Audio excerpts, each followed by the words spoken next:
The crew lives on PayPal, so if you like the show, you think it's important to have different views out there, please press it.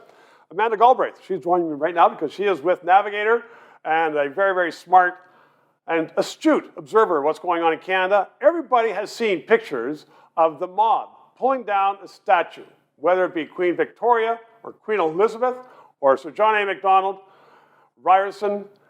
Amanda, the police are nowhere to be seen, or if they're seen, they're way in the background. They've been told by their political bosses not to take any action. If you and I went and ripped down a statue of Pierre Elliott Trudeau, we'd be in the slammer so fast.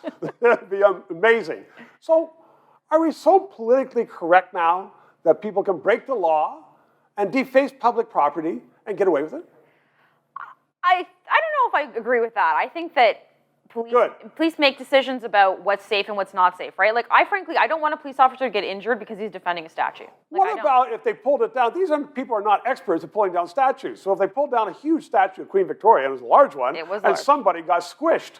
Well, yeah, there's lots of danger in those mobs and those protest groups and whatever, and police are trained to assess whether or not it is valuable to stand in front of. Come on, Amanda.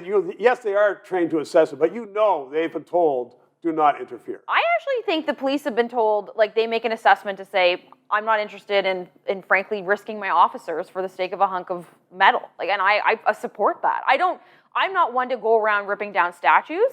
I think there's lots of people are pissed and angry and they want to express themselves. I think as long as they're not destroying storefronts or destroying, like, businesses and that kind of thing, I think we can have those conversations. I think it's unfortunate we've come to the point where they are so angry and they're so frustrated with the way the government has failed them around clean drinking water and whatever, that they're ripping down these statues. Like, I think we should actually look at the symptoms, or the cause, not so much the symptoms. Like, people are pissed, and rightfully so. I get that, but I mean, it's not doing any help to pull down a statue, or for that matter, burn churches. That doesn't do any good. No, I don't think there does any, and in fact, we've actually had Indigenous communities come together and say, we view these as places where there's evidence or crime scenes, and we're actually, chiefs have people out there securing the churches because they need to be kept safe, or they're on Indigenous land. Nobody's been arrested for burning those down. I mean, I can't speak to those investigations. All I'll say is I trust the police officers to make the right decision on this stuff. I think that obviously I'm not a huge fan of people defacing public property, but we should actually address the symptoms of the issue before it gets to that point. I agree with that, but let me put this to you. What if it extends, like in the States, what if it extends then to looting storefronts? Does it stop there?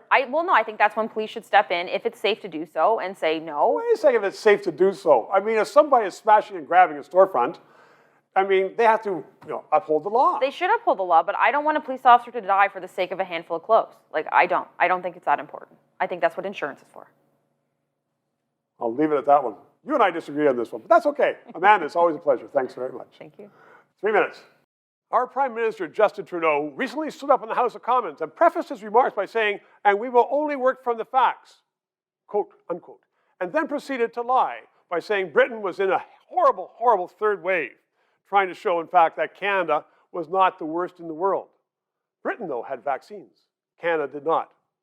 And this was not reported in the mainstream Canadian media, the media paid for by Justin Trudeau.